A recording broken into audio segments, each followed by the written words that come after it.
मत्स्य अवतार, अनुकूलनशीलता, अडेप्टेबिलिटी। स्वामी, जब जल प्रलय आया तब सृष्टि संकट में थी। चारों ओर अंधकार था, सब कुछ जलमग्न हो चुका था। लेकिन आपने वेदों को कैसे बचाया? भगवान विष्णु मुस्कुराते हुए, देवी, जब विनाश आता है तो केवल वे ही बचते हैं जो परिवर्तन को अपनाते हैं। प्रलय में सारा संसार जल में समा गया था। वेदों का ज्ञान भी लहरों में खो गया।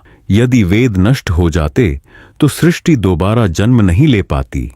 इस जल प्रलय में हयग्रीव नामक असुर ने वेदों को चुरा लिया था और उन्हें समुद्र की गहराइयों में छिपा दिया था।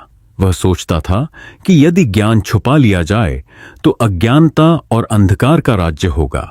लेकिन वह यह नहीं जानता था कि सत्य को कभी रोका नहीं जा सकता। हयग्रीव को हराने के लिए जल में ही युद्ध करना था। यदि मैं अपनी सामान्य दिव्य रूप में रहता तो मैं वहां नहीं टिक पाता। इसलिए मैंने स्वयं को मत्स्य में परिवर्तित किया, क्योंकि जो जल में रहकर संघर्ष करना चाहता है उसे जल के अनुरूप बनना पड़ता है।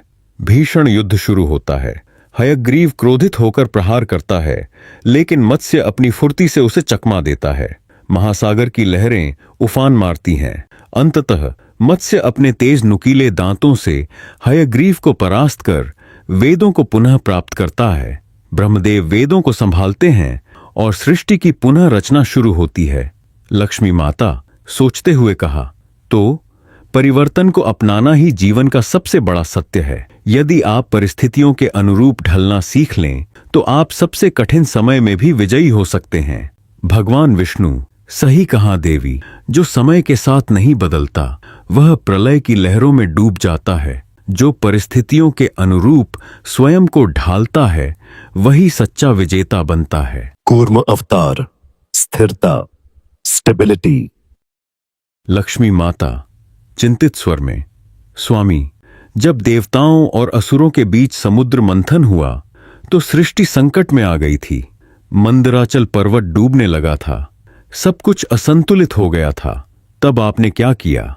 भगवान विष्णु मंद मुस्कान के साथ, देवी, जब कोई महान कार्य किया जाता है तो उसमें धैर्य और स्थिरता की सबसे अधिक आवश्यकता होती है। यदि अधीर होकर कोई कार्य बीच में छोड़ दिया जाए तो लक्ष्य कभी प्राप्त नहीं होता। इंद्र चिंतित होकर कहा था, यदि यह पर्वत डूब गया तो समुद्र मंथन असफल हो जाएगा। हमारा परिश्रम व्यर्थ चला जाएगा। देवगण ब्रह्मा जी की ओर देखते हैं, लेकिन ब्रह्मा भी असहाय हैं। तभी जल में हलचल होती है और एक विशालकाय कछुआ कूर्म प्रकट होता है।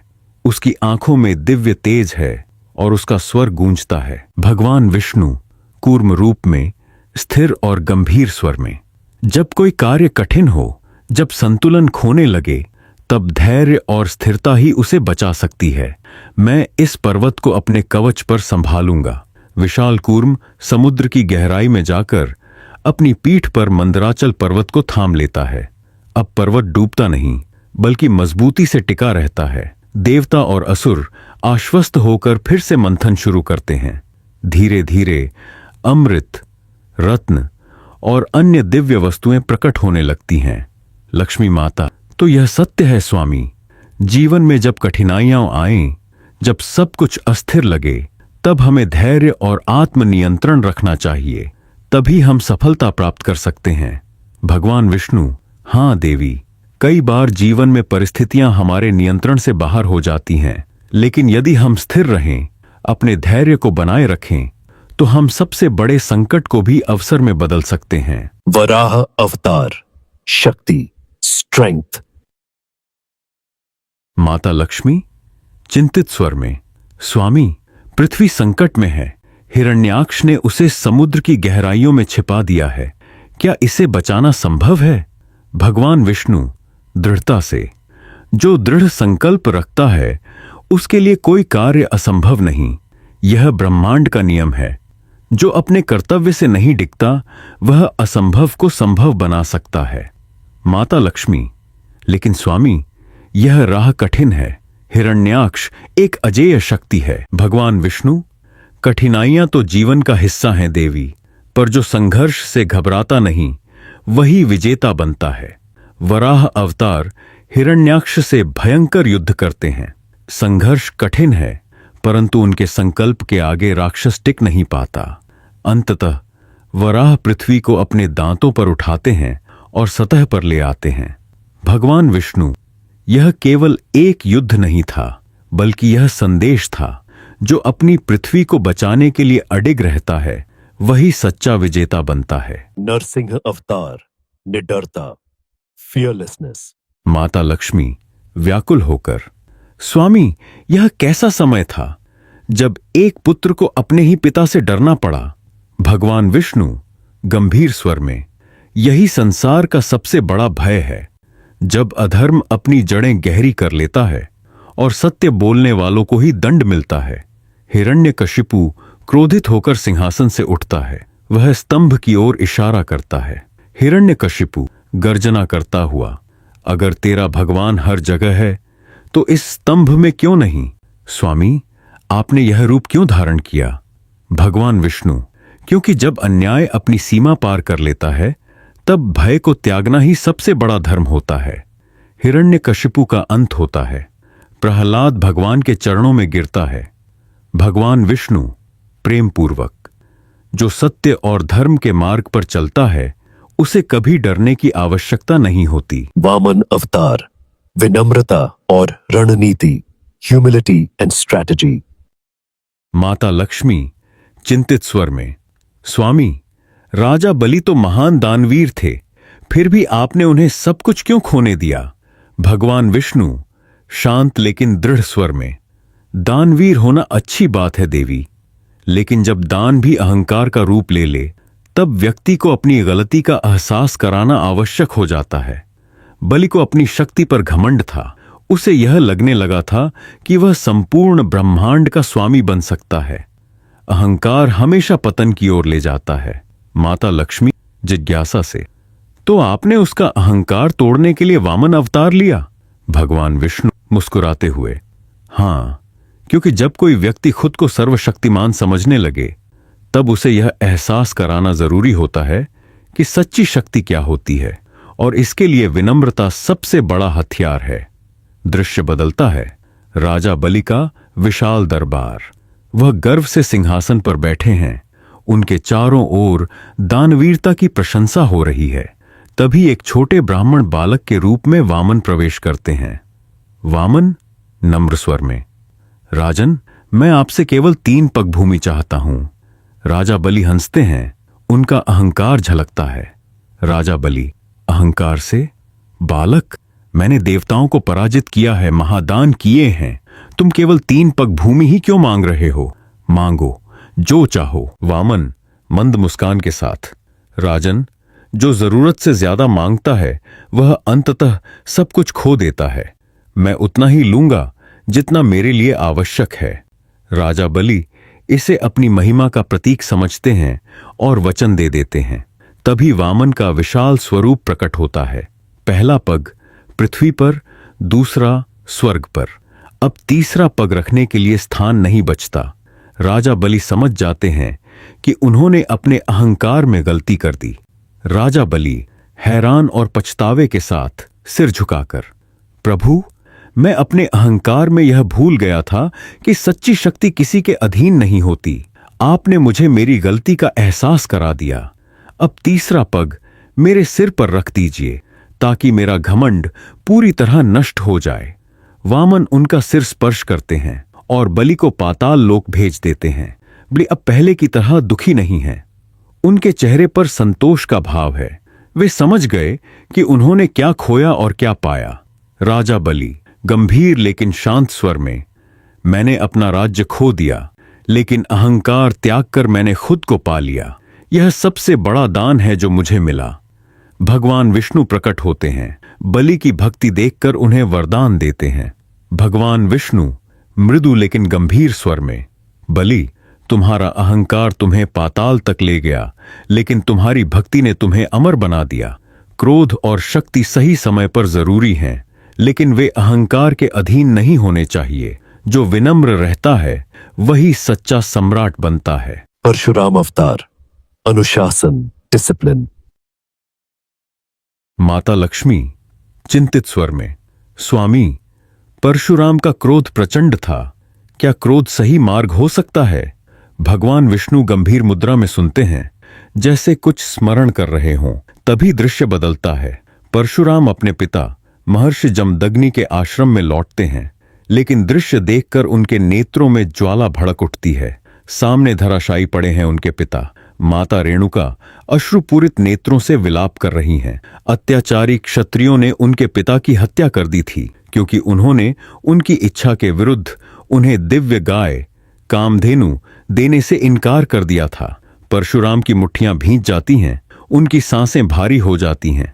उनके हृदय में दुख, अपमान और क्रोध का सागर हिलोरे मार रहा है, लेकिन उनके नेत्रों में केवल एक ही संकल्प है, न्याय। भगवान विष्णु गंभीर स्वर में, क्रोध जब अधर्म के विरुद्ध हो, जब वह अन्याय के नाश के लिए हो, तब वह साधन बन जाता है, लेकिन जब वह नियंत्रण से बाहर हो जाए तो विनाशकारी भी हो सकता है। परशुराम का परशु बिजली की भांति वार करता है। अत्याचारी क्षत्रियों का अंत होता जाता है, लेकिन उनका क्रोध अभी भी शांत नहीं हुआ। उनके श्वास तेज हैं, नेत्रों में ज्वाला है। तभी एक वृद्ध ऋषि आगे बढ़ते हैं। वृद्ध ऋषि शांत लेकिन प्रभावी स्वर में, पुत्र, क्या तुम यह संहार सदा जारी रखोगे? क्या तुम्हारा क्रोध कभी शांत होगा? परशुराम ठिठकते हैं। पहली बार उनके भीतर संघर्ष होता है। वे अपने हाथों को देखते हैं, जो रक्त से रंगे हैं। उनके भीतर की ज्वाला अब आत्ममंथन में बदल जाती है। वे गहरी सांस लेते हैं और अपने परशु को भूमि पर स्थापित कर देते हैं। माता लक्ष्मी विचलित स्वर में, स्वामी, लेकिन क्या यह हिंसा उचित थी? भगवान विष्णु गंभीर लेकिन कोमल स्वर में, हर शक्ति का उद्देश्य महत्वपूर्ण होता है देवी। अनुशासनहीन शक्ति विनाश लाती है, लेकिन नियंत्रित शक्ति सृजन करती है। परशुराम ने अपने क्रोध का उपयोग अधर्म के विरुद्ध किया, लेकिन जब उन्हें एहसास हुआ कि क्रोध असीमित नहीं होना चाहिए, तब उन्होंने उसे त्याग दिया। भगवान विष्णु मृदु लेकिन दृढ़ स्वर में, अनुशासन के बिना शक्ति अनियंत्रित घोड़े के समान होती है। जो अपने क्रोध को साध लेता है वही सच्चा योद्धा बनता है। राम अवतार, धर्मपरायणता, राइचसनेस। माता लक्ष्मी दुख भरे स्वर में, स्वामी, राम ने इतना त्याग क्यों किया? क्या एक राजा को अपने सुख का भी अधिकार नहीं? भगवान विष्णु गंभीर स्वर में, राजा वही होता है जो प्रजा के सुख दुख को पहले रखे, और मनुष्य वही जो मर्यादा और कर्तव्य का पालन करे। त्याग से ही महानता सिद्ध होती है। माता लक्ष्मी करुणा से, पर स्वामी, क्या यह अन्याय नहीं था? निर्दोष होते हुए भी राम ने सब कुछ सहन किया। भगवान विष्णु, अन्याय तब होता जब वे अपने कर्तव्य से हटते। जीवन में सच्ची सफलता वही पाता है जो कठिनाइयों के बावजूद धर्म का पालन करे। माता लक्ष्मी चिंतित स्वर में, और फिर सीता हरण, स्वामी, क्या यह राम के धैर्य की परीक्षा थी? भगवान विष्णु, धैर्य हर महान व्यक्ति की सबसे कठिन परीक्षा होती है। राम ने क्रोध किया, लेकिन मर्यादा में रहकर। यही सच्चा बल है, शक्ति होते हुए भी संयमित रहना। माता लक्ष्मी धीमे स्वर में, जैसे कुछ समझ रही हों, उन्होंने युद्ध जीता, लेकिन अपनी भावनाओं पर भी नियंत्रण रखा। परंतु स्वामी, जब सीता लौटी तब भी उन्हें अग्नि परीक्षा देनी पड़ी। क्यों? भगवान विष्णु गंभीर लेकिन कोमल स्वर में, क्योंकि एक राजा केवल पति नहीं होता, वह एक आदर्श बनता है। कर्तव्य कठिन होता है, लेकिन जो अपने आदर्शों पर अडिग रहता है वही युगों तक पूज्य बनता है। माता लक्ष्मी गंभीर स्वर में, स्वामी, इसका क्या अर्थ हुआ? भगवान विष्णु मृदु स्वर में, कर्तव्य पथ पर चलना सरल नहीं, परंतु जो इस मार्ग पर अडिग रहता है वही सच्चा राजा और सच्चा मनुष्य बनता है। कृष्ण अवतार, आकर्षण और नेतृत्व, चरिस्मा एंड लीडरशिप। माता लक्ष्मी चिंतित स्वर में, स्वामी, यह कैसा समय था जब भाइयों को एक दूसरे के विरुद्ध खड़ा होना पड़ा? क्या रक्त से ही न्याय संभव था? भगवान विष्णु गंभीर स्वर में, युद्ध अंतिम उपाय होता है देवी। पहले कूटनीति, पहले ज्ञान, पहले प्रयास, लेकिन जब अधर्म अपनी सीमाएं पार कर ले, जब अन्याय हावी हो जाए और सत्य दब जाए, तब शस्त्र उठाना ही धर्म बन जाता है। यह केवल युद्ध नहीं था, यह धर्म की स्थापना का क्षण था। माता लक्ष्मी भावुक होकर, स्वामी, अर्जुन जैसे पराक्रमी योद्धा के मन में भी संशय आ गया। क्या युद्ध से डरना स्वाभाविक नहीं? भगवान विष्णु, डर स्वाभाविक है, लेकिन कर्तव्य उससे भी बड़ा होता है। अर्जुन युद्ध से नहीं बल्कि अपनों के विरुद्ध खड़े होने से विचलित थे। यह मोह था जो सही और गलत के बीच धुंध बना रहा था। लेकिन मैंने उन्हें याद दिलाया कि योद्धा का धर्म लड़ना है, और जब अधर्म बढ़ जाए तो युद्ध भी पवित्र होता है। माता लक्ष्मी, लेकिन स्वामी, क्या हर परिस्थिति में लड़ना आवश्यक है? क्या शांति का कोई और मार्ग नहीं था? भगवान विष्णु, हर परिस्थिति में नहीं देवी, लेकिन जब शांति के सभी मार्ग विफल हो जाएं, जब अन्याय हद से बढ़ जाए, जब सच्चाई को बार बार कुचला जाए, तब केवल शक्ति ही उत्तर होती है। जो अन्याय को सहता है वह भी उतना ही दोषी होता है जितना अन्याय करने वाला। माता लक्ष्मी, स्वामी, आपका विराट रूप, यह कितनी अपार शक्ति है। क्या यही आपका असली स्वरूप है? भगवान विष्णु, हाँ देवी, जब प्रेम की आवश्यकता होती है तब मैं मुरलीधर बनता हूं। जब दुष्टों का संहार करना होता है तब मैं सुदर्शन धारण करता हूं। जब मोह से मुक्त करने का समय आता है तब मैं विराट स्वरूप में प्रकट होता हूं। माता लक्ष्मी, तो आपका प्रत्येक रूप एक संदेश है। शक्ति का सही उपयोग ही सच्चा धर्म है। भगवान विष्णु, सही कहा देवी, शक्ति तभी सार्थक होती है जब वह धर्म के लिए प्रयोग की जाए, अन्यथा वह विनाश का कारण बन जाती है। जो अपनी बुद्धि, शक्ति और कूटनीति से धर्म का मार्ग चुनता है वही सच्चा विजेता बनता है। बुद्ध अवतार, जागरूकता और करुणा, अवेयरनेस एंड कंपैशन। माता लक्ष्मी चिंतित स्वर में, स्वामी, सिद्धार्थ के पास सब कुछ था, शक्ति, वैभव, परिवार, फिर भी उन्होंने राजमहल क्यों त्याग दिया? क्या यह उचित था? भगवान विष्णु गंभीर लेकिन शांत स्वर में, देवी, जब किसी के भीतर प्रश्न उठते हैं तो उत्तर खोजने के लिए यात्रा करनी पड़ती है। सिद्धार्थ ने देखा कि जीवन केवल भोग विलास नहीं बल्कि दुखों से भरा हुआ है। वृद्धावस्था, बीमारी और मृत्यु से कोई नहीं बच सकता। उन्होंने सोचा, क्या जीवन का कोई ऐसा मार्ग नहीं जो इन दुखों से मुक्ति दिला सके? माता लक्ष्मी भावुक होकर, परंतु स्वामी, क्या यह संभव नहीं था कि वे अपने परिवार के साथ रहकर भी सत्य की खोज करते? भगवान विष्णु गंभीर स्वर में, सत्य की खोज के लिए कभी कभी सबसे कठिन निर्णय लेने पड़ते हैं देवी। उन्होंने अपना कर्तव्य छोड़ा नहीं बल्कि एक और बड़ा कर्तव्य चुना, मानवता को ज्ञान का प्रकाश देने का। लेकिन यह यात्रा आसान नहीं थी। माता लक्ष्मी, स्वामी, क्या उन्होंने तुरंत आत्मज्ञान पा लिया? भगवान विष्णु हल्की मुस्कान के साथ, नहीं देवी, उन्होंने पहले कठोर तप किया, शरीर को कष्ट दिया, यह सोचकर कि आत्म संयम ही मुक्ति का मार्ग है। लेकिन जब शरीर कमजोर हो गया तब उन्होंने जाना कि केवल त्याग ही समाधान नहीं। फिर उन्होंने मध्यम मार्ग अपनाया, जहां न अति भोग है न अति त्याग, केवल संतुलन, और इसी मार्ग ने उन्हें सत्य तक पहुंचाया। माता लक्ष्मी आश्चर्य से, तो क्या संतुलन ही सफलता का रहस्य है? भगवान विष्णु, सिर्फ सफलता का नहीं, जीवन का भी। जीवन में जो संतुलन रखता है वही सच्चे सुख को प्राप्त करता है। न अधिक भोग न अधिक त्याग, बस मध्यम मार्ग। माता लक्ष्मी, लेकिन स्वामी, आत्मज्ञान प्राप्त करने के बाद बुद्ध ने क्या किया? भगवान विष्णु शांत और स्नेहपूर्ण स्वर में, उन्होंने अपने ज्ञान को स्वयं तक सीमित नहीं रखा। उन्होंने संसार को करुणा और अहिंसा का संदेश दिया। उन्होंने सिखाया कि क्रोध को प्रेम से, घृणा को करुणा से और अज्ञान को ज्ञान से जीतना चाहिए। माता लक्ष्मी गंभीरता से, स्वामी, तो क्या इसका अर्थ यह है कि क्रोध और शक्ति का कोई स्थान नहीं?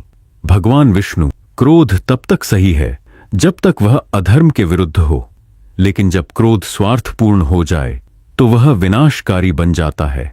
बुद्ध ने यही सिखाया कि शक्ति का सही उपयोग करुणा में है, हिंसा में नहीं। जो अपने क्रोध पर नियंत्रण पाले वही सच्चा विजेता है। माता लक्ष्मी भावुक होकर, स्वामी, तो क्या हर कोई इस ज्ञान को पा सकता है? भगवान विष्णु मृदु स्वर में, बिल्कुल ज्ञान किसी विशेष व्यक्ति के लिए नहीं, पूरे संसार के लिए है। लेकिन इसे पाने के लिए अहंकार का त्याग और आत्म जागृति आवश्यक है। बुद्ध ने यही संदेश दिया, स्वयं को पहचानो, अपने भीतर झांको और जीवन के सच्चे उद्देश्य को समझो। माता लक्ष्मी, स्वामी, जो स्वयं को पहचान ले, क्या वही सच्चा ज्ञानी बनता है? भगवान विष्णु, हां देवी, जो अपने मन और इंद्रियों पर विजय पाले, वही सच्चे अर्थों में संसार को जीत सकता है।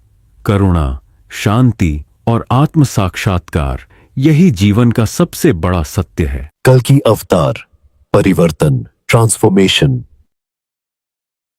स्वामी, क्या यह वही समय है? क्या यह वही कलयुग है जिसकी भविष्यवाणी की गई थी?